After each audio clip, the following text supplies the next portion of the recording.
So it's my pleasure now to introduce our second keynote, Dr. Damir Novosel. Damir is president and founder of Quanta Technology, a subsidiary of Quanta Services, a Fortune 500 company. Previously, he was vice president of ABB Automation Products and president of Keynote T&D US. Dr. Novosel is also an adjunct professor of electrical engineering at North Carolina State University. Dr. Novosel was elected to the National Academy of Engineers in 2014. He served as IEEE Power and Energy Society President from 2016 to 2017 and Vice President of Technical Activities 2011 to 2012. He is also a member of the SIGRE US National Committee and received the SIGRE Atwood Associated Award. He is presently chairing the Industry Technical Support Task Force organisation responsible for IEEE cooperation with global regulatory agencies. So welcome, Damir, to the stage, and we look forward to your presentation.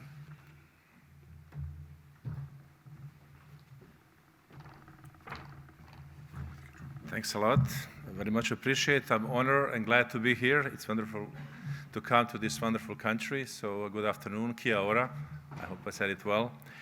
I would like to thank firstly the organizers, Peter Barry and Bob Taylor, for inviting me here, but also Harsha Suresh and Tracy Hobbs did a great job for organizing this whole event for me. Because I was told by my colleagues that were here before, Damir, you have to come to New Zealand. And I was invited a couple of times. I couldn't make it, but I said, this is the place, the place in the world that you need to come and visit. And I'm so glad I listened, and I'm here. And again, I really enjoy being here. To me, it was very good that, that David Prentice gave the presentation just before me. And it's pity that he left, because some of the things that he's talking about and things that we want to talk about, I was hoping I would be able to present today. So it would be good for him to hear some of the potential solution on how electrical energy can actually help reach decarbonization targets. Because this is really the objective of my presentation today. And I want to say something very important here. Let's not be quiet, please, because that's the thing that I've seen in the industry, that regulators and government agency start telling people that understand how to run the electrical power system what to do. And we understand, of course, there are certain targets, and we want to make sure that life for us and our kids is better. Nobody likes to be passing by the bus or that has these fumes that are coming out of the bus and the kids, they go to school and all. We want to have environment. We don't want to have all these issues and all. So I think we all can agree on this. But how to get from point A to point B, I think this group here, we are independent and objective in this whole environment. And I would really like that the regulatory agency and governments would listen to independent and objective perspective that we provide. Do you guys agree? So do you agree that David says, he was joking, of course. I understand that. He says, please, let's be quiet. And again, I say, let's not be quiet. We want to communicate, okay? So let me move to the next slide. As you can see, it very well fits because we're talking about the grid of the future. So we don't have a crystal ball, but I think we actually, the more I talk to the electrical power engineers around the world, the more I see how very much we are in line. There is not that much difference. I was giving a talk yesterday, and we were talking about how, of course, it will be different in New Zealand and in California and in Germany, how things will be moving forward. Because it's a different resources that we have, different way how things are done. You guys in New Zealand have a wonderful situation with renewable generation. Hydro is beautiful. Do you guys agree? So if somebody tells me, we need to do, solar and wind, I love it, that's all good, but hydro is great. So that's the right thing to do. And we need to communicate. Like in the United States, they had this, we are going to promote renewable generation, but hydro above, I think it was about 10 megawatts, was not considered renewable. Okay? So, I mean, how can you not consider hydro as renewable? I mean, it makes no sense. But again, this is what politics sometimes do to you, because of course there are lots of people that try to promote their business, try to have agendas and all, and we don't get really to the reality. So what's the grid of the future? Firstly, there is a big push for distributed energy resources, and that's good. But then it goes to one side of that it says, the future will be only distributed energy resources, so there is really no need for a grid. And that's the question. Again, I'm asking questions here. I'll try to give some answers, and again, hopefully we'll be even having some discussions here if we could. I know it's a large group, but we may try. So what's the need to modernize the grid then? If grid is going to be obsolete in I don't know how many years, do we need to modernize? At the same time, when issues happen, asset investments become very important. The question is how to value a grid in the presence of renewables. We had a situation so-called, or the business model or the policy called net zero metering. How many of you are familiar with net zero metering? Okay, so let me explain the whole process. Net zero metering means you put your PVs on your rooftop. And you, of course, use your PVs for your load. But at the same time, you can sell power to the grid, okay? So net zero metering means that you actually don't pay for electricity at all. You can even make money. So, and that can sound good, but is grid the free, infinite battery? Is it? Of course not. So what happens is that poor people pay for rich people. Because rich people put solar panels, poor people cannot do it, somebody has to pay for the grid, what happens, okay? So one has to be a little bit careful how we manage our policies and what we really want to achieve in the process of decarbonization. My favorite thing is why was grid originally connected? Again, I don't have the slide. Yesterday I was showing the slide. Grid was originally, if you recall 1882, it was a power plant and the load. It was very decentralized, am I right? It was completely decentralized. And why was grid connected? These guys didn't know what they were doing. They said electricity was really expensive, okay? So it could not many people were actually able to afford electricity in 1882. So they said, let's connect the grid, because once the grid was connected, you suddenly have now a situation when electricity is cheaper, is much more reliable, and it's safer, okay?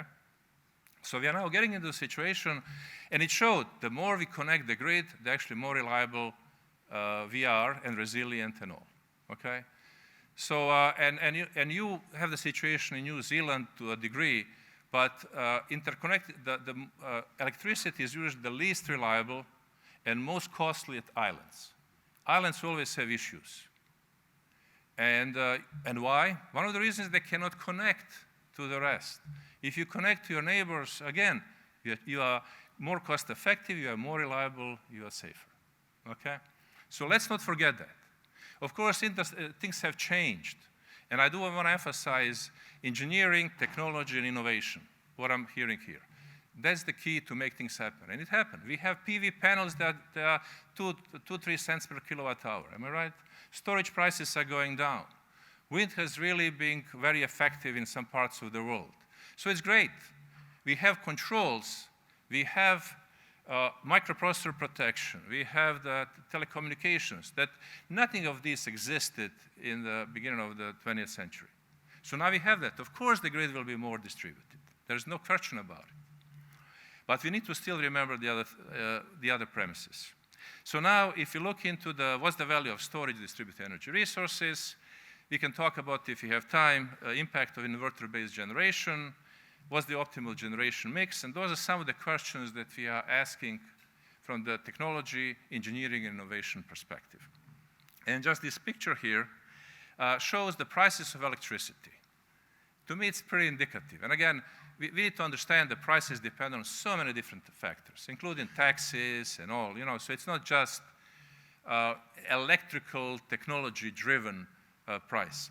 But if you compare, look at on the slide on your left side is the Europe, and the red, the more red, it means that it's higher prices, above 25, 30 cents per kilowatt hour. If you go to the real green, you get to the prices that are in order of 5 to 10 cents per kilowatt hour, okay? So you can see Europeans, Denmark, that is 100% renewable now, very proud of that. The prices are extremely high, and of course, they're still connected to the grid. They don't operate independently. At the same time, you look into the US, some of the states, they have very low electricity prices and all, okay? But I agree with Dave. We cannot just look into from the prices perspective. Do you guys agree with that as well? We do need to look at the future, bigger picture and all. But Dave also said something that I really liked. He said, but at the same time, we don't want prices to go up. He said that. And I think that was very important to realize. And that's exactly the message here. And look at the prices in New Zealand, 20 cents per kilowatt hour.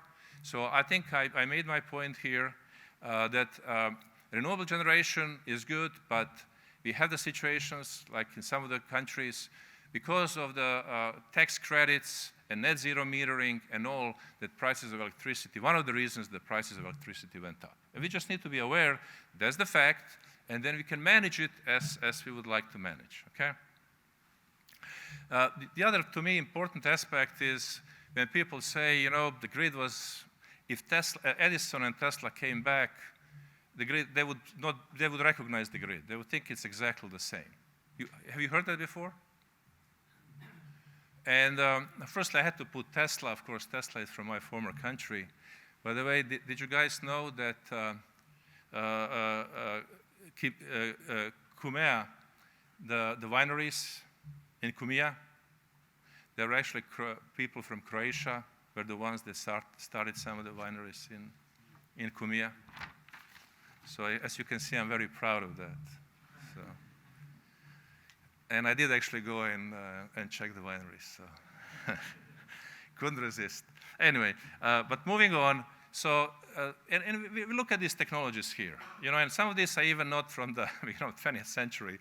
That are maybe 50 years old, or we even have assets like transmission lines that are 50 years old and they are still good. By the way, nothing wrong with having an asset that can last a long time. Is there anything wrong with that, guys? That's good. So we should be proud that we have an asset that people that invented those assets, they were so smart and so good that we still have them. I mean, that's a good thing. But at the same time, of course, things have changed. So, excuse me, look at the pictures here. I mean, this looks like a NASA control center. And when Dave said, it's not a rocket science, I can tell you electrical power system is much more complex than a rocket. I mean, we need to understand that. People need to understand, even if they are civil engineers. Sorry. That, no, I'm just being bad, sorry. But Dave motivated me to behave like that. So. Because electricity flows with the speed of light. Just think about it. You are managing something that flows with the speed of light and can kill a person.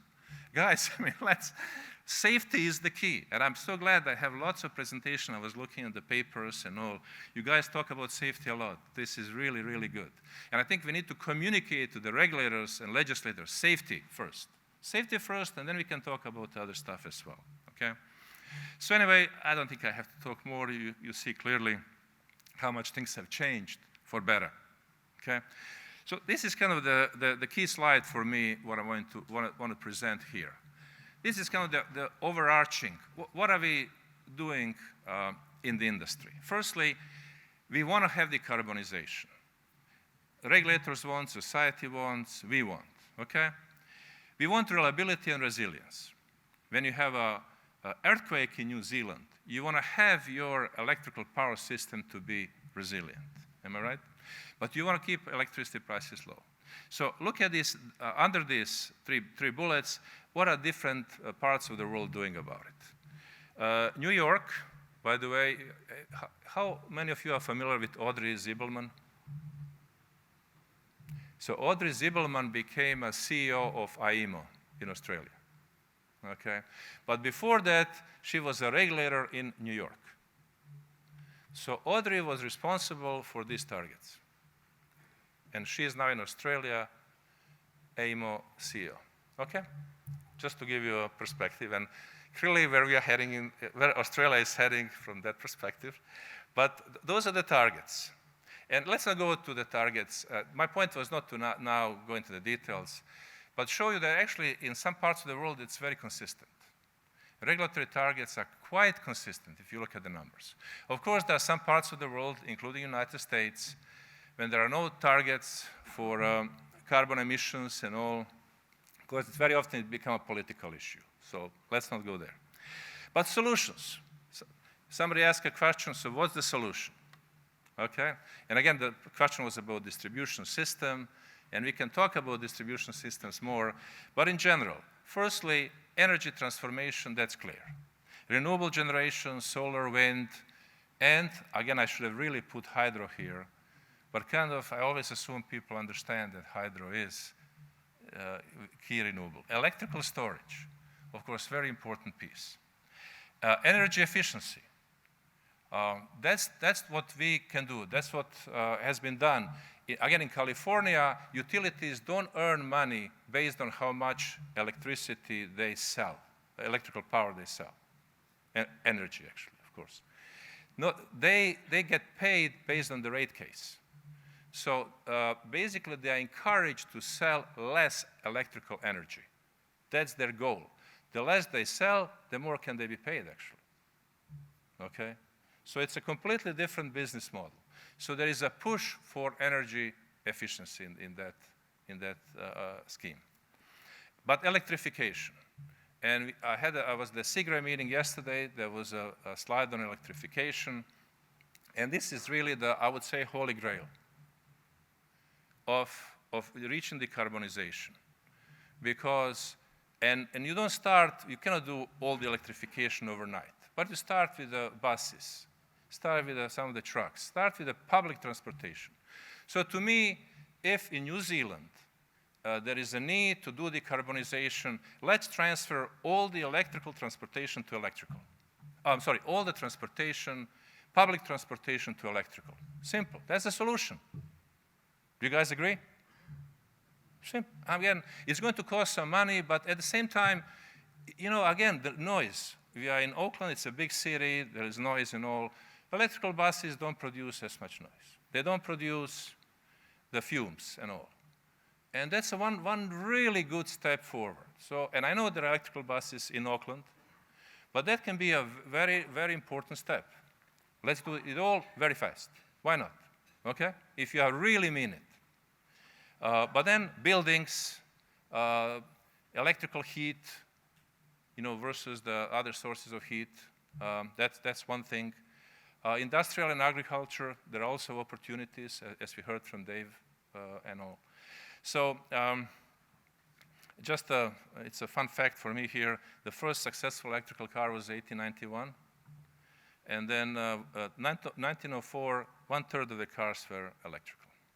Okay? So now let's go a little bit into the more details here. There is a big push in the United States for so-called non-wire alternatives, okay? Non-wire solutions. It means instead of upgrading the feeder or instead of building a transmission line or a substation, how about we use some of the distributed energy resources? And distributed energy resources are, it can be storage, it can be PVs, photovoltaic panels, or whatever it is, but that is not related to the conventional solution. There's a huge push for this. And what's the value of distributed energy resources, okay? And there are some of them on the left side, and I'm not going to read it all, there are clearly values that distributed energy resources provide, like on distribution system, distribution capacity. You don't have to, you can do capacity deferral. Defer your upgrades of your feeder, okay? Because you may not know what your load is going to be in 5, 6 years. So you can actually put a storage and defer that investment. Voltage issues, reliability issues, resilience is very important. You have an earthquake. If you have a possibility to have some of the microgrids or some of the local power supply that can actually help, it can be a portable storage, it can be whatever solutions are. And again, I don't have enough time, of course, to go through the very nitty-gritty details here, but that's the point, okay? But it's very dependent on location, time, and when. So developer cannot come and say, I'm just going to put 10 megawatts of photovoltaics in this area. And when your load is 2 megawatts, why would you do that? So then, oh, but politically we want to put 10 megawatts because there is maybe there is enough sun and all. But again, those are some of the things that need to be discussed properly. So assumptions are load will be decreasing, and it means energy efficiency. Although my opinion is that, or I would say, general opinion is that energy efficiency we reach lots of target, we reduced a lot. But how far we can go. And I think sometimes just the basic things, like the proposal yesterday was that if you have houses that have bad insulation, don't necessarily focus on PV panels on those houses, but put a better insulator to insulate the houses from the heat dissipating out. Simple things like that, And we cannot just because now somebody says, oh, we do PVs and we do storage. So it becomes a magic solution without thinking how it really affects what we try to do. But then DR, distributed energy resources, is a non-viral alternative. So the conclusion is will be excess grid capacity in the future. So how to invest in the grid? So my point here is, but grid has a huge value to achieve decarbonization targets. So how we appropriately compare DER benefits with grid costs? Because it's so easy to say grid is a cost and DR is the benefit. It's wrong. It's just plainly wrong because grid has costs and has the value. DR have costs and have the value. And we compare those two and we identify what's the best way to manage your grid. And of course, you need to have a framework, you need to have tools. I can tell you these days we don't have actually tools on the market. So it's my suggestion to the vendors. Please put effort and time, or researchers, develop some of those tools. Let's make sure that we have tools to be able to compare value of grid and value of DER. So several states are pursuing in the United States. I'm focusing, of course, on the United States here in a way, because I guess you guys want to hear a little bit international perspective. And you know much more than I know what's happening in this part of the world. So they are formalizing a number of states. As you can see, New York, Audrey Zibelman, again, she was the one that started it. Illinois, California, and so on, okay? This is a very important slide for me as well to present here.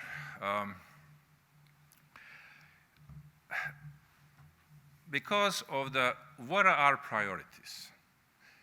If we have unlimited funds, we could do lots of beautiful things, but we don't.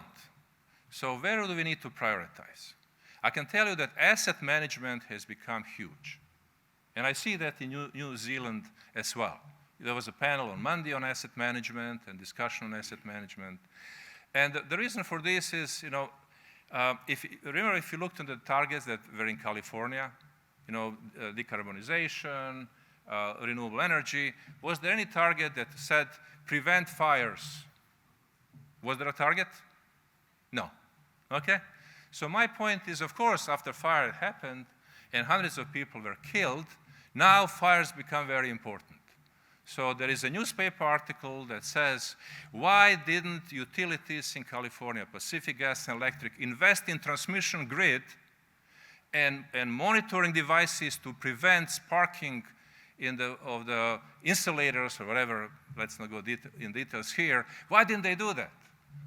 And the article before the fires was, why are these utilities not investing in storage and photovoltaics and distributed energy resources? There are all these conventional, old-fashioned, backward-minded utilities that don't really understand the greatest future that we are coming. And when the fire happens, suddenly, you know, what's the problem now? And again, I'm not trying to defend or blame or anything. I'm just trying to say we need to have that perspective, okay? Because of course we need to be managing both, as you can see. Even my tie, yes, did you see my tie? It has, and everybody actually, you know what's funny? Everybody sees wind and solar. It says it's a renewable tie. And then I remind them there is a transmission line here. So it's a balanced approach. So anyway, we are investing. Aging infrastructure is a huge thing. I can tell you all the executives in the US are scared to death that they are going to have issues like PG&E because all the executives at Pacific Gas and Electric were fired, actually retired. Every single executive, including the CEO. Okay? So now all the others are saying, do we have issues? You know, our actually failure rates have increased. We need to do more inspections. Our reliability is going down, you know, SAIDI and SAFE, you know, are increasing. What should we be doing to reduce our reliability matrices and all? So it's lots of these things are happening now related to these type of topics. And then we have physical and cyber security. I mean, huge issues. I don't think I have to talk more about it. Hardening, again, it's wrong to have weather events here. I apologize. I should have natural disasters. Because, again, you have issue with earthquake, not necessarily with hurricanes or with other things, okay? But then there's all these technologies. They have a huge value, microgrids. But where and how? It's a topic for itself. Each of these guys, I can talk for 60 minutes about each of those topics, so I'll try to skim and just put a big perspective here. But electrification, data analytics, all these things are now possible to help us manage the grid better, okay? So as you can see the pictures here, actually one is the fire in California. So what's the value of the grid? My key message here is if you like hydro and if you like wind, you like transmission system. I'm glad that a young engineer got an award for HVDC because it's important to emphasize importance of the transmission system in the process. So increasing renewable generation penetration depends on the grid. Resiliency, market access, increased electrification, huge issue, lower market prices and so on. So when we, actually it's funny when I hear people sometimes talk and say, if we have now, people have their PVs and they have their storage, and of course, we know the storage can last for 4 hours. So how much storage you would need to be able to manage? I mean, Musk would like you people to believe they just put PV panels and have their battery, including, can be a Tesla or whatever, or just regular battery, power wall, and the problem is solved. And of course, that's not the fact. That's not true, okay? But then people are saying, how about we do now prosumers, consumer and a producer? So people sell transactive energy. They sell power among themselves. Oh, we don't need grid. How will they sell it? I mean, where? Through the air? I don't think so. They will need to have distribution system to sell it, okay? Sorry?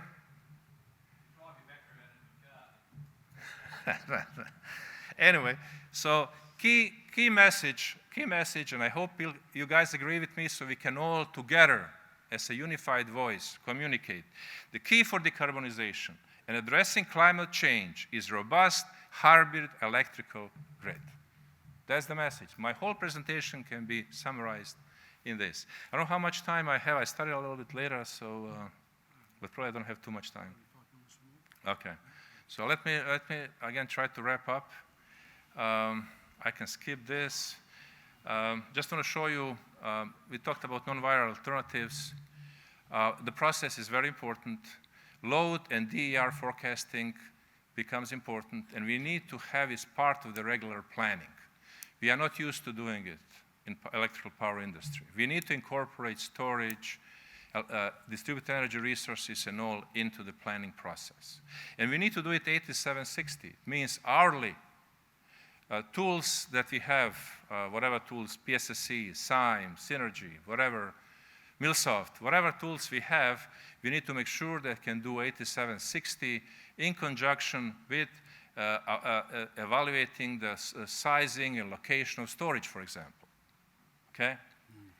And this is the process. And again, I'll be rushing a little bit now, so I'm sorry for that. Maybe you can ask me questions if it's not too clear.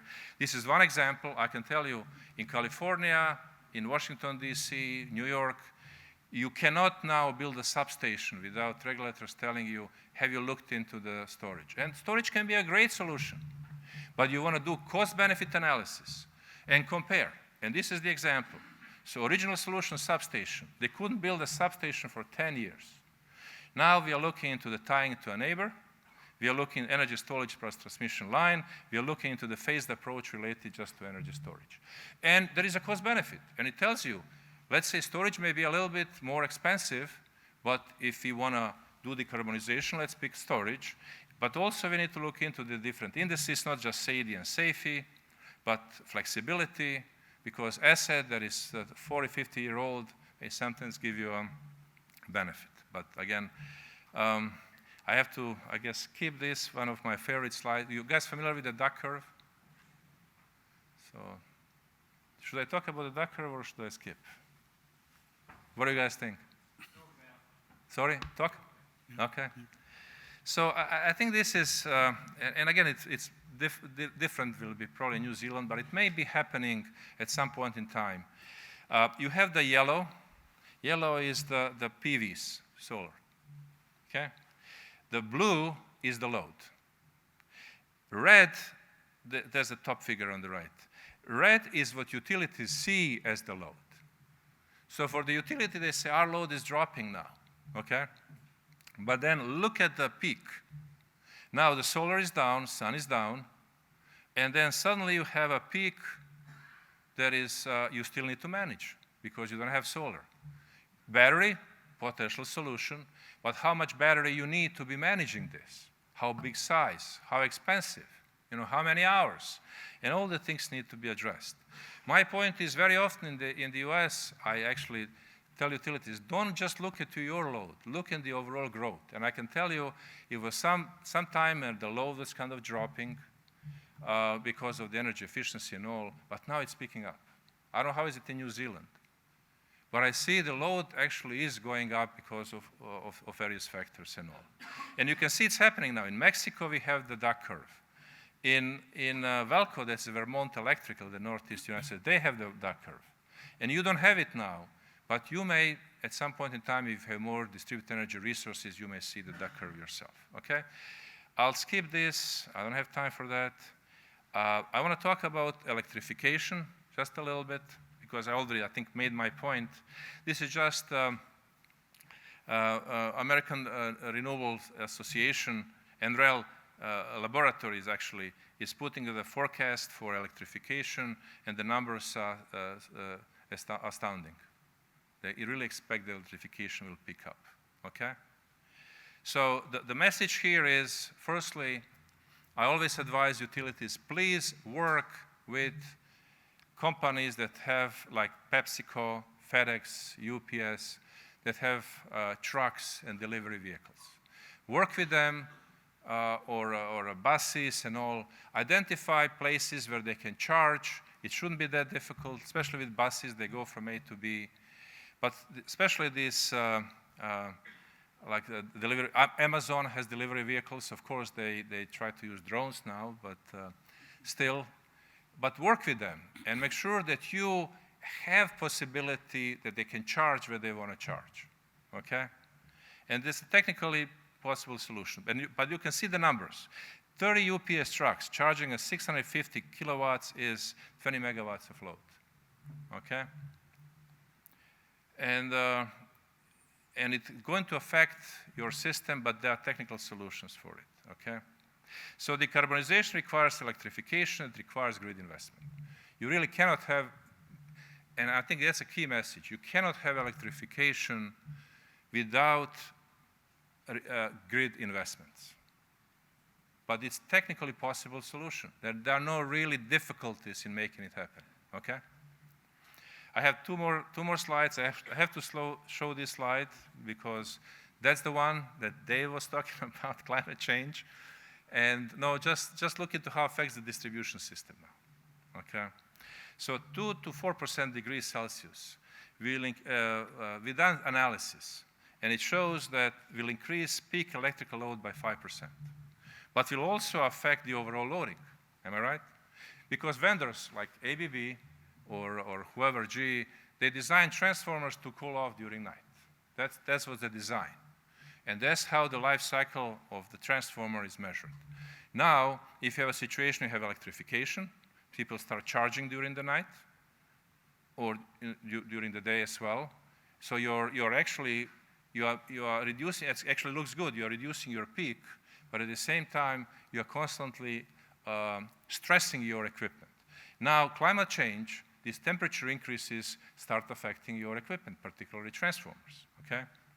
And then you have higher humidity, that temperature stays longer, then you will have safety and safety issues, and of course, flooding of facility because it's the water rise. People are mostly afraid with temperature increase and polar caps and all melting, that the water will rise.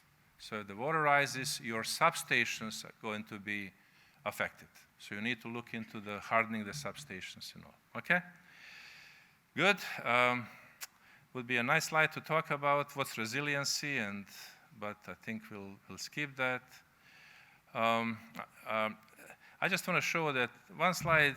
Yesterday I was told when I gave a talk that was the information that was actually new to people. So if you don't mind, let me just provide this information here. People talk about inertia. Have you heard all the time, you know, we lack inertia. With distributed energy resources, inertia, okay? And I tell people, what do you mean by inertia? Why do we need inertia? But we have the frequency problems. Frequency problem happens when there is imbalance between load and generation. So load higher than generation, frequency goes down. Generation higher than load, frequency goes up, okay? And you have your generators that have inertia because they are physical phenomenon, and if they have a margin, they slow down the frequency decline, and if they have enough margin, then frequency stops, doesn't go further down. But if there is no margin, or the margin is used, the frequency will continue going down. I mean, because of the inertia, it will be slower or faster, okay? With inverters, inverters could actually immediately produce active power if they have the margin. So inverters are actually better to address deficit in load and generation than conventional generation. Because conventional generation takes time. Inverters can do it instantly if they have the margin.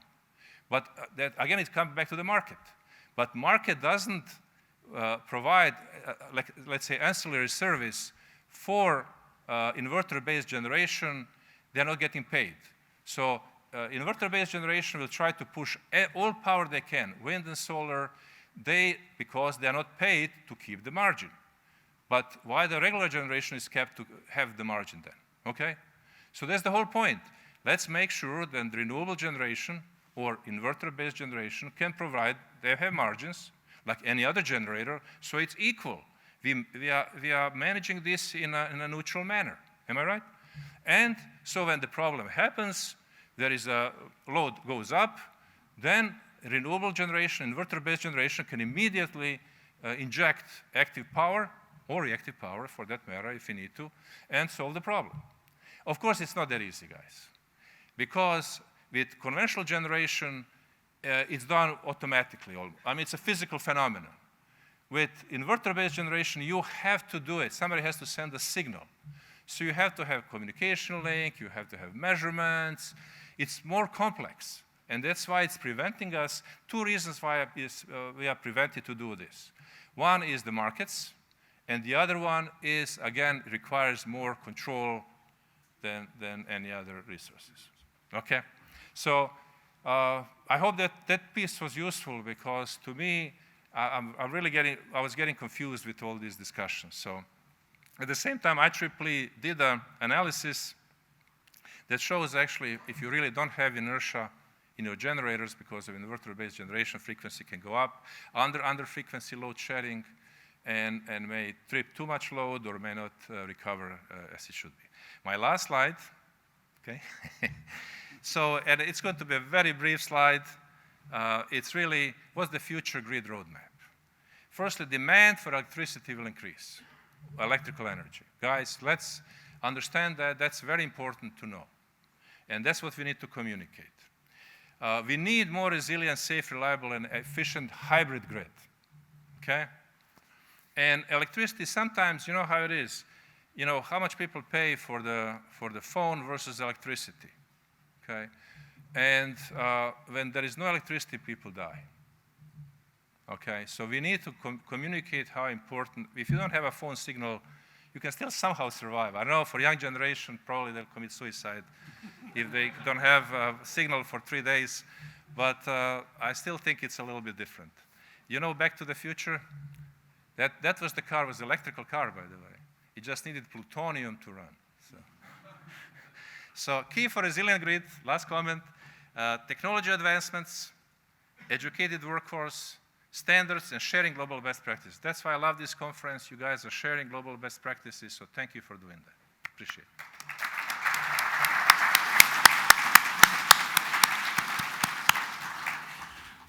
Thank you very much, Damir. Look, just out of respect for the people who have the next session starting at 4:45, I can probably we can grab one question. No, all good? Right. Well, if there's no question, Peter. Sorry, just a quick question. The hydrogen economy, where does that fit into the thinking in the US? Yeah, you know, it hasn't been really discussed much, I must tell you. And that's a really good question, good point. You know, how hydrogen would fit into this equation versus the batteries and, you know, so thanks. But and it hasn't been really addressed much, okay? Thank you, Damir. I would like to invite Richard Pearce to the stage to present a vote of thanks.